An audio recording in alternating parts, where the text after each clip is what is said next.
মিথ্যে অভিযোগের ভিত্তিতে এবার আয়ুষকে গ্রেফতার করার জন্য গাঙ্গুলি বাড়িতে পুলিশ এসে হাজির হলো। হ্যাঁ বন্ধুরা, ভিডিওতে লাইক দিয়ে দেখতে থাকুন। একদিকে ইন্দ্রাণী গাঙ্গুলি যখন কিনা আয়ুষের জন্য যোগ্য জীবনসঙ্গীর সন্ধান পেয়ে যায় এবং ইন্দ্রাণী গাঙ্গুলি যখন কিনা আয়ুষের জীবনটাকে সুখে ভালোবাসে ভরিয়ে দেওয়ার স্বপ্ন বুনতে থাকে, ঠিক সেই মুহূর্তে হঠাৎ করে যখন ব্যাঘাত ঘটানোর জন্য সেখানে পুলিশ এসে হাজির হয়, ঠিক সেই সময় ইন্দ্রাণী গাঙ্গুলি পুলিশকে দেখে বলতে থাকে যে কী ব্যাপার ইন্সপেক্টর, আপনি এখানে কী মনে করে বলুন তো, বলা নেই কোয়া নেই, আপনার এখানে কী কাজ। ঠিক সেই সময় কথা বলা মাত্র পুলিশ বলতে থাকে যে দেখুন, আমরা এখানে এসেছি আয়ুষ্মান গাঙ্গুলিকে গ্রেফতার করার জন্য, কারণ তার বিরুদ্ধে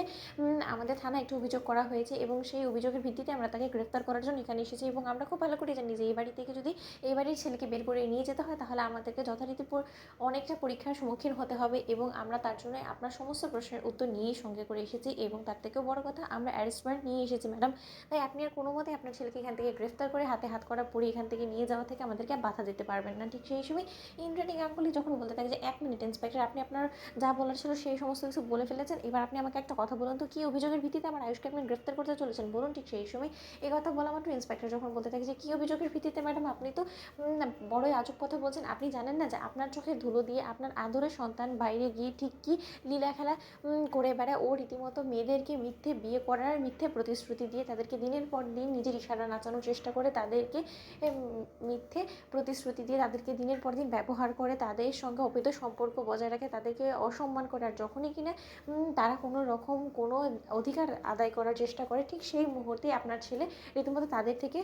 মুখ সরিয়ে নেয় এবং তার পরবর্তীতে সমস্ত মেয়েরা মাথা নত করে এই অন্যায়টা মেনে নিতে পারলেও ভয়বৃত্তি দেখিয়ে আপনার ছেলে তাদের উপরে প্রভাব খাটিয়ে সমস্ত লোকেদের মুখ বন্ধ করিয়ে দিতে পারলেও এই যাত্রায় কোনো মতে আপনার ছেলের রক্ষা পায়নি। তার কারণ একজন এসেছে যে কিনা আপনার ছেলের বিরুদ্ধে এই সমস্ত অভিযোগ এনেছে, তাকে নাকি বিয়ে করার মিথ্যে প্রতিশ্রুতি দেখিয়ে তাকে দিনের পর দিন আপনার ছেলে ব্যবহার করে গিয়েছে এবং তার যথাসত্য পরিমাণে আমাদের কাছে প্রমাণও আছে এবং তার সঙ্গে রাতের পর রাত কাটিয়ে আপনার ছেলে এখন সম্পূর্ণরূপে সে সমস্ত কিছু অস্বীকার করে চলেছে এবং তার পরিবারের লোকেরাই রীতিমতো আপনার ছেলের বিরুদ্ধে অভিযোগগুলো এনেছে। তার ভিত্তিতে আমরা আপনার ছেলেকে গ্রেফতার করার জন্য এখানে এসেছি। ঠিক সেই সময় কথা বলে মাত্র আয়ুষ যখন বলতে থাকে যে মা, এটা সম্পূর্ণরূপে মিথ্যে এবং এই কাজটা কে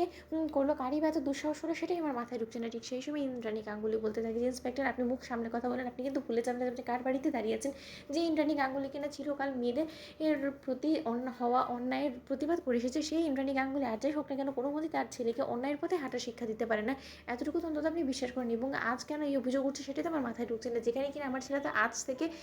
এই চন্দননগরে থাকছেন, অনেক দিন হয়ে গিয়েছে আমার ছেলে অ্যাব্রড থেকে এখানে এসেছে, তাহলে তখন কেন অভিযোগ উঠেনি যে এখন নতুন করে এই সমস্ত উল্টোপাল্টা অভিযোগ উঠছে। আমার কেন জানি না মনে হচ্ছে যে এটা কেউ ইচ্ছাকৃতভাবে আমার ছেলের